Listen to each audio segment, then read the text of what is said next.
السلام الله عليكم ورحمته وبركاته داوديال kusoo dhawaada barnaamijkeena gaarka ahaa ee marxaladaha hayaanka halganka gobolka Soomaali galbeed ama Ogaadeniya loo yaqaano waxaana qaybtii saddexaad aan kusoo dhageysanay magaalada Harar iyo qaabkii ay ula wareegeen Ethiopiaanku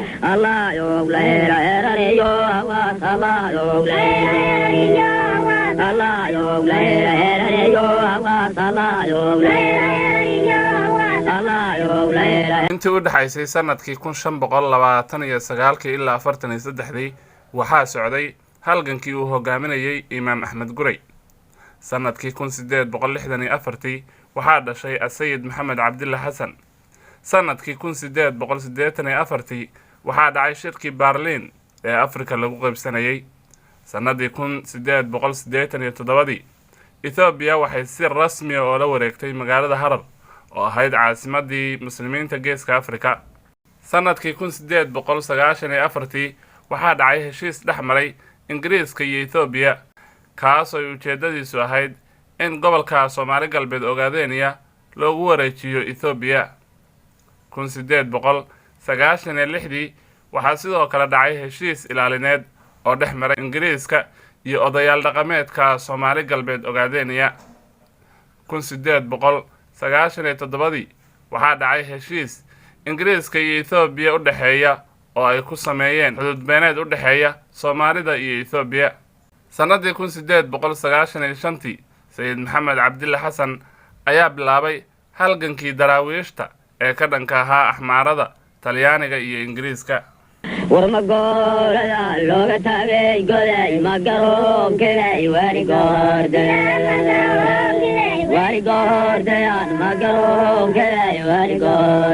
intii u dhaxaysay 1900 ilaa 1921 waxaa halgan hubaysan ku qaaday Ethiopia iyo sanacadalayaashii kale ee reer Yurub Sayid Maxamed Cabdilla Xasan iyo daraawiishtiisii.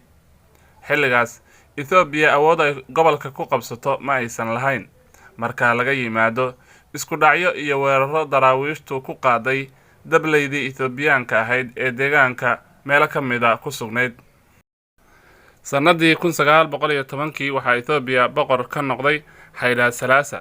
sanadkii 1921 ayay daraawiishii burburtay markii sayidku jabay waxa uu u baxsaday Caruusa iyo dhanka gobolka Liibaan. duumo ku dhacday awgeed ayuu la buko waxaana boqorkii Ethiopia uu helay warkaasi. basaasiin gobolkii uu sayidku u baxsaday ayaa warka Harar iyo Addis Ababa geeyay. waxaana la sheegay in boqorkii Ethiopia ay xilligaasi uu sayidka ku yiri aniga iyo adeec oo kaalay amiir ka noqo gobolka Hararge iyo Harar. arrintaasina sayidku waa ku gacan sayray. kadibna Sayid Maxamed Cabdilla Xasan Allah u naxariistee wuxuu ku geeriyooday duleedka magaalada Imey galbeed ee dhulka la haysto ee Soomaali galbeed Ogaadeniya gaar ahaan gobolka Liibaan. waxaa sabab looga dhigay geerida sayidka xanuunkii duumada ee uu la xanuunsanaa. geesiyaashan jeclaa dhulkii ay ku geeniya galbeed baanu garwaaqsan goday waa la garaaciyo daare waa laga guuriyo wardheer waa gacanteena war magooda loola taagay goday magaroonkaday waligoordayaan. sanadkii 1928 ayuu Hayle Selassie booqday magaalada Harar oo laga farmaloojiyay muslimiintii halkaasi muddada ay u ahayd magaalo madaxda.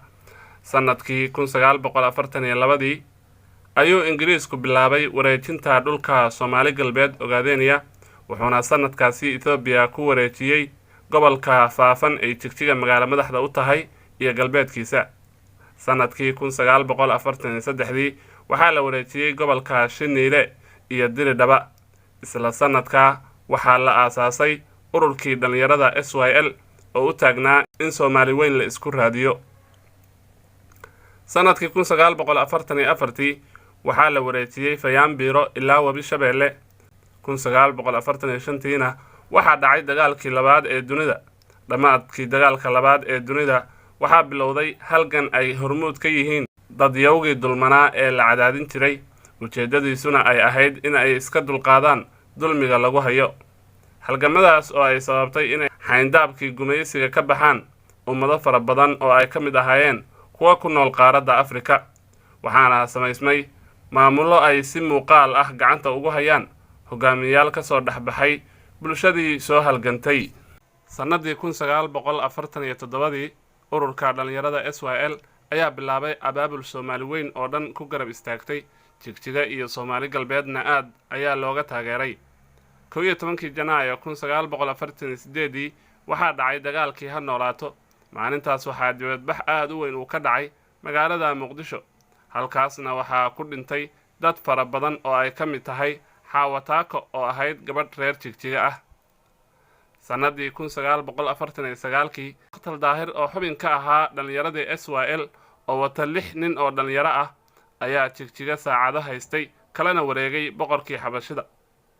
isla sanadka wuxuu garaadku ka qayb galay shir SYL ay ku qabatay magaalada Muqdisho.